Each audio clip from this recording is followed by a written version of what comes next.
paz do Senhor Jesus, querido aluno da Escola Bíblica Dominical, aqui da classe dos jovens. Eu sou o evangelista Janderson Nascimento, estou segundo vice-presidente da Assembleia de Deus, aqui em Vitória da Conquista, uma igreja que é pastoreada pelo pastor Davi Oliveira Boa Sorte. E hoje, pessoal, nós chegamos na lição de número 7 do nosso primeiro trimestre da CPAD em 2020. E a lição de hoje traz um tema tão importante e rico também, fala sobre o senhorio de Cristo, sobre os anjos e os demônios. Olha que coisa magnífica que nós vamos estudar hoje em sala de aula.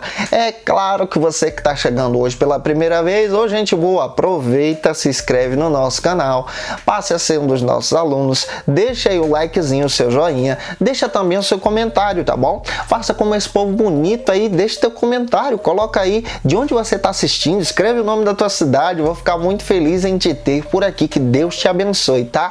A gente está comentando também as lições de adultos, jovens, juvenis, discipulado, tem material para professor da EBD aí nas playlists do canal, é só você ficar atento que tem muita coisa boa pra gente. Pega essa lição, joga nos grupos de WhatsApp aí, todo mundo que você conhecer, posta no Face também. É claro que a tua lição hoje ela possui aí um texto bíblico, fique atento a isso, possui 3 objetivos específicos e também possui 3 pontos. Então vamos lá, gente, vamos para o primeiro ponto da nossa lição, que vai tratar hoje sobre o seguinte argumento aqui na Escola Bíblica Dominical.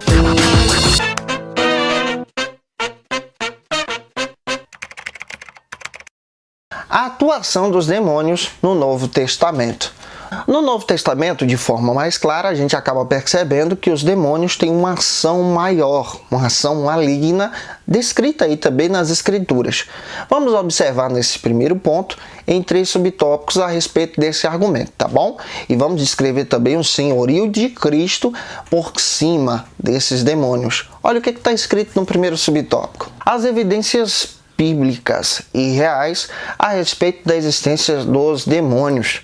Gente, a gente precisa perceber isso aqui. Hoje em dia existem certos tipos de correntes teológicas que não acreditam na existência de anjos e demônios e distorcem a respeito desse argumento. E claro, acabam confundindo as pessoas. Mas há referências bíblicas a respeito dessa existência maligna. A nossa luta é uma luta ao mesmo tempo espiritual e também uma luta que nós descrevemos como as Escrituras, como uma batalha que Deus também nos dá para aqueles que servem a Cristo. Lucas capítulo 4, versículo 19. Está escrito na palavra de Deus que existem uma vivência além dessa matéria física. Essa vivência superior é apresentada, de acordo com as Escrituras, como a vivência dos anjos e também dos demônios. Os demônios são seres angelicais caídos, conforme a Escritura ensina para a gente. Eles foram caídos exatamente por causa da desobediência do maligno em querer se levantar contra Deus, como a própria Escritura apresenta. Porém, ele foi derrotado e expulso do céu. E a igreja primitiva, em Atos capítulo 10, versículo 38, entendia e compreendia a respeito da existência desses seres angelicais caídos. Esses seres que são conhecidos pelas Escrituras como demônios, espíritos malignos que possuíam as pessoas, mas que através do nome de Jesus, essas pessoas eram libertos dessa escravidão do pecado, dessa escravidão também demoníaca. Marcos capítulo 10, versículo 8, Jesus dá aos seus discípulos, olha que autoridade que Jesus dá, a autoridade de expulsar os espíritos malignos, a autoridade de repreender pelo seu nome, pela sua palavra, sendo fiéis a ele em expulsar esses espíritos demoníacos. Outra passagem bíblica também que está escrito a respeito dessa autoridade que Jesus nos dá. Mateus capítulo 16, versículo 17. Jesus dá autoridade para a igreja. A igreja de Deus tem essa autoridade de repreender as obras da maldade, repreender as obras do maligno. Essa autoridade é dada por Jesus aos seus servos.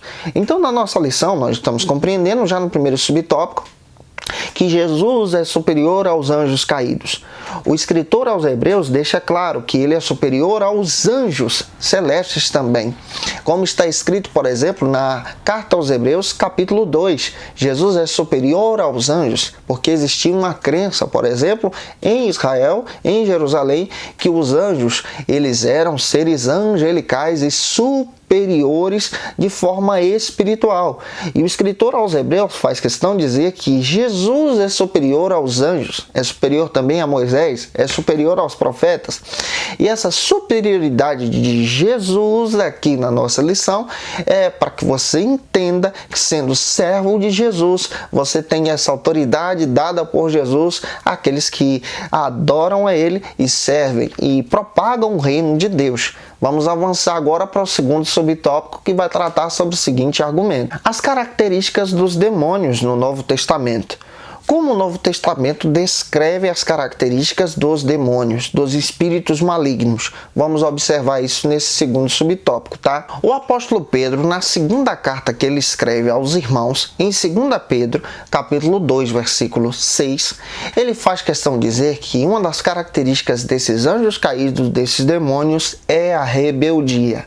E por causa dessa rebeldia, Deus os lançou em aprisionamento para aguardarem o dia do juízo. Judas, também em versículo 6, fala a respeito do mesmo argumento, desses anjos rebeldes que desobedeceram a Deus, se levantaram contra Deus e por causa dessa rebeldia, eles estão presos nas trevas, aguardando o dia do juízo. E onde esses anjos se manifestam? Onde esses demônios caídos, esses anjos caídos se manifestam? No meio das trevas, no meio da rebeldia, no meio da oposição contra Deus. Essa aqui é uma das características que nós encontramos no Novo Testamento a respeito desse assunto. O escritor aos Hebreus, capítulo 2, versículo 14, faz questão de dizer que Cristo na cruz do Calvário, na sua superioridade como Filho de Deus, como Deus, se entregando na cruz para morrer no nosso lugar, ele, Jesus, derrota o império da morte, isso é, o diabo. Jesus derrota o inimigo das nossas almas na cruz do Calvário. É lá que ele estabelece o estandarte da nossa vitória. Nós estávamos condenados à morte. Jesus derrota o império da morte na cruz do Calvário. Está aqui a superioridade de Jesus no Novo Testamento. Então a cruz é que nos garante a vitória. A morte de Jesus no Calvário nos traz essa salvação e nos liberta do império da morte que estava sendo dominado pelo inimigo das nossas almas. Tiago, capítulo 2, versículo 19, diz no Novo Testamento que o inimigo das nossas almas, os anjos caídos, os demônios aqui, são conhecedores do poder de Deus, são conhecedores da glória de Deus, porém não obedecem essa glória, mas temem essa glória, temem esse poder. Em Marcos capítulo 1, versículo 34, está escrito que eles temem de medo, tremem diante de Jesus Cristo, porque Jesus é o Filho de Deus. Lucas capítulo 6, versículo 18, está escrito que uma das obras do maligno, uma das obras dos anjos caídos, dos demônios, dos espíritos malignos que estão no meio das trevas, está interrelacionada às enfermidades, às setas malignas. E a palavra de Deus faz questão de dizer que Jesus liberta aqueles que estão aprisionados por essas enfermidades. É por isso, gente, que a gente como cristão precisa entender que quando oramos em nome de Jesus, não é oração qualquer. Quando nós declaramos que Jesus liberta, não é declaração qualquer. Jesus nos liberta da prisão do inimigo. Jesus nos dá autoridade como servos de Deus de expulsar os demônios, porque essa autoridade é dada para os servos de Jesus. Essa autoridade é dada para os crentes em Jesus. O terceiro subtópico do ponto número 1 fala sobre a superioridade de Jesus sobre o império das trevas, o império do inimigo. Jesus tem superioridade, Jesus é superior, ele tem autoridade sobre esse império. Hebreus capítulo 2, versículo 7, eu gostaria de destacar esse versículo. É óbvio que os demônios os seres angelicais caídos são mais fortes do que os seres humanos. Nós não temos condições nenhuma de pelejar contra eles somente com as nossas forças. Mas em Jesus, Ele nos dá essa autoridade de derrotá-los pelo seu nome. E de acordo com as Escrituras, há no plano de vida celeste uma hierarquia angelical. Por exemplo, quando nós lemos na palavra de Deus, nós encontramos, de acordo com as Escrituras, um arcanjo. Olha o que está escrito em Daniel, capítulo 10, versículo 13, onde nós encontramos aí o Miguel sendo conhecido como um arcanjo de Deus, levantado por Deus. Outra passagem bíblica que você vai encontrar descrevendo a respeito dessa hierarquia celeste. 1 aos Tessalonicenses, capítulo 4, versículo 16. Antes da vinda de Jesus, o arcanjo soará a trombeta de Deus. Isso aqui fala de hierarquia, de superioridade, de posição celeste. Judas, versículo 9, cita Miguel como o arcanjo de Deus também. Outra passagem bíblica que você vai encontrar está em Apocalipse, capítulo 12, versículo 7, aonde o arcanjo de Deus batalha contra Satanás, o dragão, e esse dragão cai por terra, sendo lançado do plano celeste e lançado com os desobedientes nas trevas. E é interessante a gente perceber isso aqui. Dentro das Escrituras, se no plano celeste existe essa hierarquia, por exemplo, arcanjo, serafim, querubins, seres angelicais que transmitem uma mensagem de Deus, no plano caído dos anjos desobedientes também existem essa hierarquia. Por exemplo, demônios, Satanás. Nós encontramos também espíritos malignos que desobedecem e desagradam a Deus e fazem de forma terrível batalhas e também setas que prejudicam os seres humanos. Lucas capítulo 11, versículo 15, também é um texto bíblico que vale a pena ler em sala de aula. Você percebe dentro das Escrituras, dentro da palavra de Deus, a descrição a respeito dessas hierarquias que nós encontramos dentro da palavra de Deus. Observe que dentro do plano celeste angelical existem hierarquias, tanto no plano celeste angelical que serve a Deus, como também no angelical caído desobediente. O que nós queremos dizer para você é que Jesus é superior aos dois planos. Jesus é maior. Ele é o Filho de Deus. Jesus é Jesus, gente. Jesus, ele tem poder sobre os céus e sobre a terra. Isso foi dado por Deus a ele. João capítulo 10, versículo 20 e 21. Deus deu a Jesus a autoridade de falar do reino, a autoridade de trazer aqueles que estavam nas trevas, escravizados pelo inimigo, para a presença de Deus. Então, quando Ele te resgata porque Ele te ama. Ele tem poder sobre você e Ele vence o maligno. A nossa vitória sobre o inimigo é baseada em Jesus. Mateus 12, 28 está escrito que o poder de Jesus sobre os demônios, sobre todas as classificações, até sobre o próprio Satanás, é superior. É Jesus que manda a gente. É Jesus que governa. O inimigo não tem comparação. Perto de Jesus ele não é nada. Nós somos fracos, falhos, mas em Jesus somos fortes.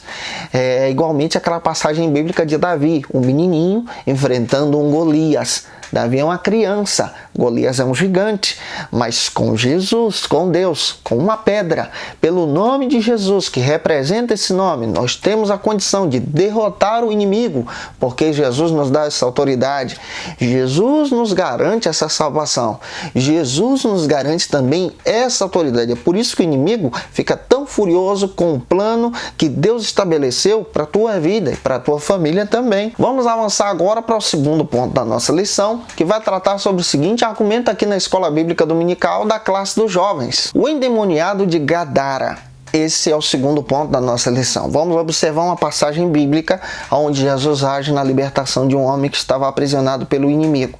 Em 3 subtópicos. O primeiro subtópico trata sobre o seguinte argumento aqui na Escola Bíblica Dominical. Uma vida devastada pelo inimigo. Esse é o primeiro subtópico da nossa lição. Nós vamos analisar agora a passagem bíblica a respeito do endemoniado de Gadara, o homem que teve uma vida devastada pela obra maligna, devastada pelo inimigo das nossas almas. O rapaz que vivia na cidade de Gadara, que estava endemoniado, foi afastado do seu convívio familiar. A primeira coisa que o inimigo faz ao agir contra a vida de alguém é afastá-lo do seu convívio familiar. E a Bíblia faz questão de dizer que ele vivia numa situação deplorável. Marcos capítulo 5, versículo 4, está escrito que ele vivia de forma isolada da sociedade. Habitava nos cemitérios. Lucas 8,30 faz questão de dizer que aquele homem, ele vivia de forma isolada e de forma também sendo conduzida pelo próprio maligno. Uma forma que desagradava a presença de Deus. Lucas capítulo 8,30 está escrito que aquele homem, além de viver uma vida isolada, era um homem que vivia uma vida que era literalmente devastada pelo inimigo. Caminhava nu. Tentaram prender várias vezes, mas o poder do maligno sobre a vida dele era tão terrível que as pessoas não conseguiam contê-lo. Lucas 8,27 está escrito que ele não se vestia, não tomava banhos. O que o inimigo está fazendo? Pegando a criatura de Deus e distorcendo essa criatura de Deus, levando essa criatura para mais longe possível. Ele está furioso contra esse homem e ele está acabando com a vida desse homem. Lucas 8,28 está escrito que o inimigo operava na vida desse homem, mas o que eu acho lindo nas escrituras é que ele operava até Jesus chegar. Quando Jesus chega, o inimigo cai por terra. Quando Jesus chega, aquele homem é liberto. Quando Jesus chega, ele traz libertação. Ele tem autoridade sobre a ação do maligno, seja ela qual for.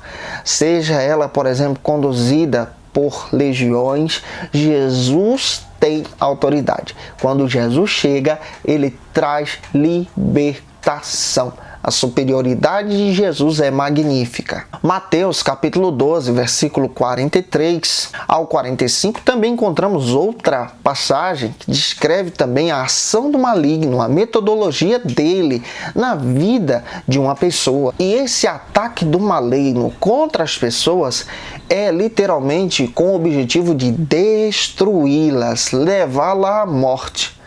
Levá-la literalmente à condenação, porque ele está condenado. Mas é aquela coisa, quando Jesus chega, ele liberta o oprimido da prisão. Jesus tem poder de libertar a pessoa do espírito maligno, seja ele qual for. Vamos avançar agora para o segundo subtópico do ponto número 2, que vai tratar sobre o seguinte argumento aqui na Escola Bíblica Dominical. Uma libertação extraordinária. Com o homem de Gadara, de acordo com as Escrituras, Jesus libertou aquele homem de forma extraordinária. Está escrito em Romanos capítulo 16, versículo 20, que Jesus dá essa autoridade também para a igreja, ao ponto de pisar sobre as obras do maligno e em cima também do próprio maligno pela sua autoridade. A Bíblia faz questão de dizer em Lucas capítulo 8, versículo 29, que aquele endemoniado tinha o poder, pelo poder maligno, de até esmiuçar cadeias de ferro. Porém, quando Jesus chega, ele é liberto. Marcos capítulo 5, versículo 15, está escrito que a libertação de Jesus para aquele homem foi tão extraordinária. Marcos capítulo 5, versículo 15, diz que a libertação daquele homem através de Jesus foi tão extraordinária que as pessoas da cidade se espantaram com o poder de Jesus. Romanos capítulo 8, versículo 1 diz que a ação de Deus de forma libertadora é uma ação imediata. Então o que você vai dizer para o seu aluno em sala de aula? Quando Jesus ele está disposto a agir em nosso favor, não tem para ninguém, não tem para o inimigo das nossas almas. Ele age da forma que ele quer e ele liberta, e a sua ação é imediata. Então, estou dizendo para você, aqui a partir da nossa lição, que Jesus traz a verdadeira libertação para aqueles que obedecem à sua vontade e para aqueles que estão dispostos a servi-lo. Agora, é interessante também que ele traz a libertação para aquele que está escravizado, como esse homem no testemunho daquele que era endemoniado e vivia em Gadara. Ele passa a ser um testemunho vivo para a glória de Deus. Vamos avançar agora para o terceiro subtópico, que trata sobre o seguinte argumento. Sobre a nossa imagem restaurada em Cristo. Cristo. Esse é o terceiro subtópico. Quando a gente lê, por exemplo, Romanos 3:23, todos os homens pecaram e destituídos foram da glória de Deus, está dizendo que nós fomos afastados da glória de Deus. Quando nós somos libertos por Jesus, a nossa imagem então passa a ser restaurada em Jesus. Aquele homem estava com a imagem distorcida, conforme as Escrituras dizem. Mas agora, quando aquelas pessoas da cidade encontraram ele vestido e ouvindo Jesus, sua imagem foi restaurada. João capítulo 17, versículo 21 e 22, está escrito que a libertação que Jesus dá para os seus discípulos e também para aquele que é chamado por ele e é liberto também do poder do maligno, é a libertação de restauração. Romanos capítulo 5, versículo 10, está escrito que Jesus liberta e restaura agora esse homem que estava caído, afastado, possuído pelo maligno, a um relacionamento com Deus. Para a gente finalizar esse ponto número 2, é importante você descrever para os seus alunos que o objetivo de Jesus é libertar o ser humano do poderio do maligno e restaurar esse ser humano com a presença de Deus. O terceiro ponto da nossa lição também traz outra passagem bíblica sobre a autoridade de Jesus sobre os demônios. Olha o que está escrito. Está dizendo para a gente que a gente vai estudar sobre o poderio de Jesus em libertar um homem que estava endemoniado e ainda era mudo. Uma doença que oprimia. Esse é o primeiro subtópico do ponto número 2. Está escrito nas Escrituras que Jesus ele libertava as pessoas das doenças que oprimiam as pessoas. Além de trazer essa libertação, Jesus traz a cura para a vida dessas pessoas. E essa libertação está relacionada também a uma vivência espiritual. Por exemplo, Mateus capítulo 9, versículo 22, está escrito que Jesus traz uma libertação para alguém que estava oprimido por uma enfermidade que era lança. Marcos 10, 52. Está escrito que Jesus traz uma libertação para aquele que está oprimido. É importante você ler esse texto bíblico com os seus alunos. Jesus continua agindo. Agora Mateus, capítulo 9, versículo 30 a 33, fala de um homem que estava sendo possuído por um espírito maligno, e Mateus descreve isso, e ainda por cima estava possuído por um espírito maligno que conduzia de uma forma que esse homem ficasse mudo. E aqui a gente percebe literalmente o agir do inimigo em poder escravizar a pessoa e não dar autonomia a essa pessoa.